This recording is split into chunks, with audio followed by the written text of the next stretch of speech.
இன்றைக்கி அய்யனார் துணை சீரியலில் சோழன் வண்டியில் போய்கிட்டு இருக்கான். திரும்பவும் அவங்க அப்பா சொன்னது நேற்று சொன்னது ஞாபகத்துக்கு வருது. நீ நினைக்கிற எதுவும் நடக்காது, கற்பனை கொட்டை பண்ணிக்கிட்டு இருக்காத. நீ அந்த பொண்ணு பின்னாடி போயிட்டு இருக்கும்போது மட்டும்தான் அவள் அதை கெத்தாக ஃபீல் பண்ணுவாள். மற்றபடி நீ வேண்டான்னு சொல்லிட்டா அவளும் வேண்டான்னு சொல்லிவிடுவா. உன் பின்னாடி கெஞ்சிக்கிட்டுலாம் வரமாட்டா, எனக்கு வாழ்க்கை கொடு அப்படிலாம் கேட்க மாட்டா அப்படின்னு அவர் சொல்லிவிடுவார். இவன் அதை நினச்சி ஒரு வேளை அப்படி தான் இருக்குமோ அப்படின்னு அப்படி யோசிச்சுட்டே போய்கிட்டே இருப்பான் வண்டியில். இன்னொரு பக்கம் நிலா வண்டியில் போய்கிட்டு இருக்கா.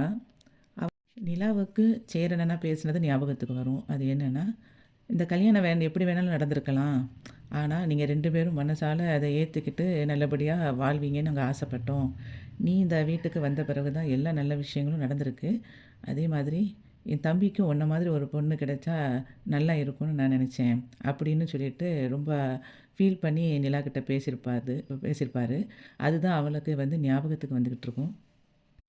அப்படியே வண்டியில் யோசிச்சுட்டே போனதுனால அவள் வண்டியிலேருந்து கீழே விழுந்துருவா. விழுந்து அவளுக்கு கையில் நல்லா அடிபட்டுரும். அப்புறம் எல்லோரும் பக்கத்தில் இருக்கிறவங்கலாம் அவளை தூக்கி விட்டு அனுப்பி வைப்பாங்க. அதுக்கப்புறம் அப்படியே ஆஃபீஸ்க்கு போயிடுவா. அதுக்கப்புறம் சேரனனே சோழனுக்கு ஃபோன் பண்ணி பேசுவார்.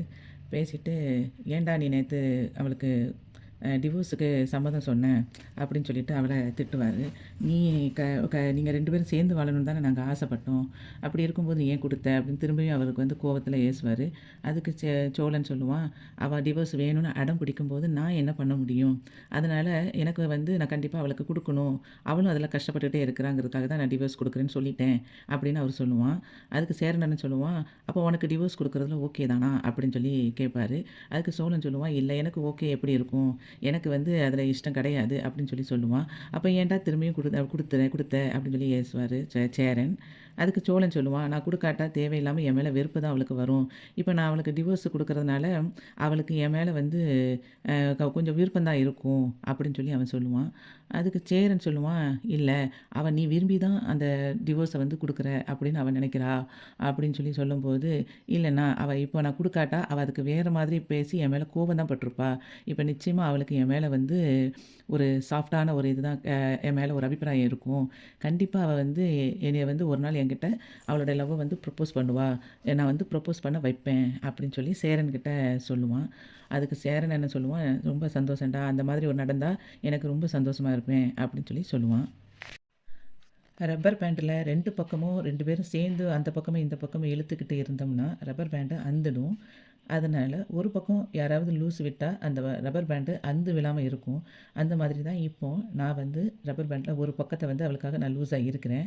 லூஸ் விட்டு இருக்கிறனால இந்த வாழ்க்கை அருந்து போகாமல் இருக்கும் அப்படின்னு சொல்லி சோழன் எக்ஸாம்பிளுக்கு ஒரு விஷயம் சொல்லுவான். அதுக்கப்புறம் நிலா ஆஃபீஸ்க்கு போயிடுவா. நிலாவும் அவள் ஃப்ரெண்டும் ஆஃபீஸில் லேப்டாப்பில் ஒர்க் பண்ணிக்கிட்டு இருப்பாங்க. அதுக்கப்புறம் அவள் ஃப்ரெண்ட் அங்கேருந்து போயிடுவா. போன பிறகு ராகவ அவளுடைய பாஸ் அங்கேருந்து வருவான்.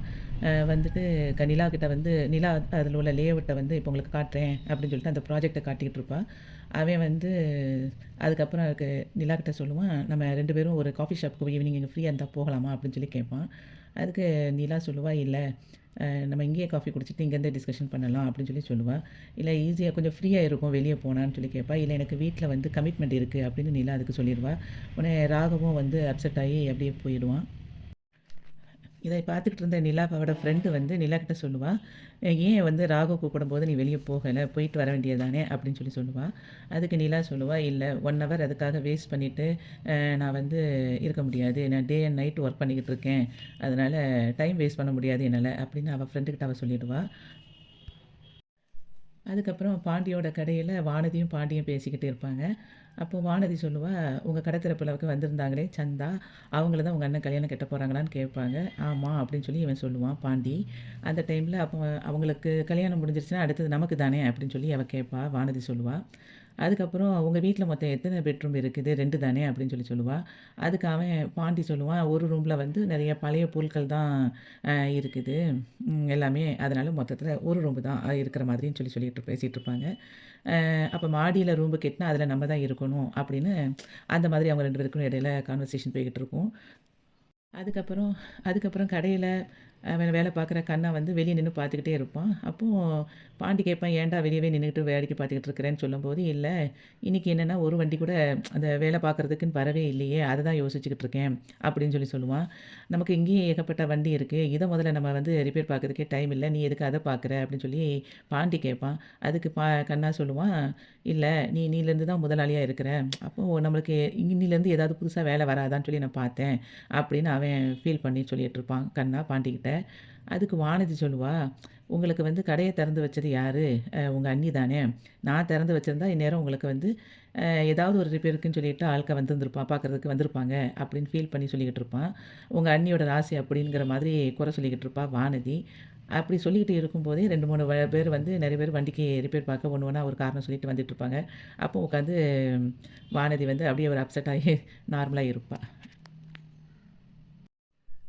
அதுக்கப்புறம் வண்டியிலேருந்து பணம் ஒவ்வொருத்தரா பணம் குடுத்தத கேஷா எண்ணி காட்டிக்கிட்டு பாண்டி சொல்லுவான், "இப்ப பாரு எவ்வளோ பணம் வந்திருக்கு. இத பத்திரமா வைடா கண்ணான்னு" சொல்லிட்டு கண்ணாகிட்ட அத குடுப்பான். குடுத்துக்கிட்டு வானதி அப்படி சைடா பார்ப்பான். அப்போ வானதி சொல்லுவா, "இந்த இடத்துல நான் உட்காந்துருந்ததுனால தான் உங்களுக்கு பணம் வருது" அப்படின்னு அதுக்கும் ஒரு ரீசன சொல்லி சொல்லுவா. உடனே அவங்க எல்லாம் 2 பேரும் அத கொஞ்சம் அவன் கண்ணா வந்து அவள வந்து கலாய்ச்சிக்கிட்டு இருப்பான். அந்த மாரி அங்க கான்வர்சேஷன் போயிட்டுருக்கும். அதுக்கப்புறம் வீட்ல சோழனும், பல்லவனும் மொபைல் பார்த்துட்ருப்பாங்க. அந்த நேரத்தில சேரன் வீட்டுக்குள்ள வருவான். வீட்டுக்குள்ள வந்தவுடனே சோழன் சொல்லுவான், "என்ன இன்னைக்கு நீ சீக்கிரமா வந்துட்ட?" அப்படின்னு சொல்லி கேட்பான்.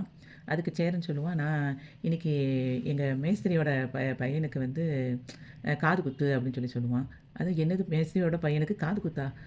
மேஸ்திரிக்கு அந்த அளவுக்கு சின்ன பையன் இருக்கிற மாரி வயசு இல்லையே! அப்படின்னு சொல்லி இவன் சோழன் வந்து கிண்டல் அடிப்பான். அதுக்கு சேரன் சொல்லுவான், "இல்ல அவருக்கு லேட்டா தான் குழந்தை பிறந்துச்சு" அப்படிம்பான்.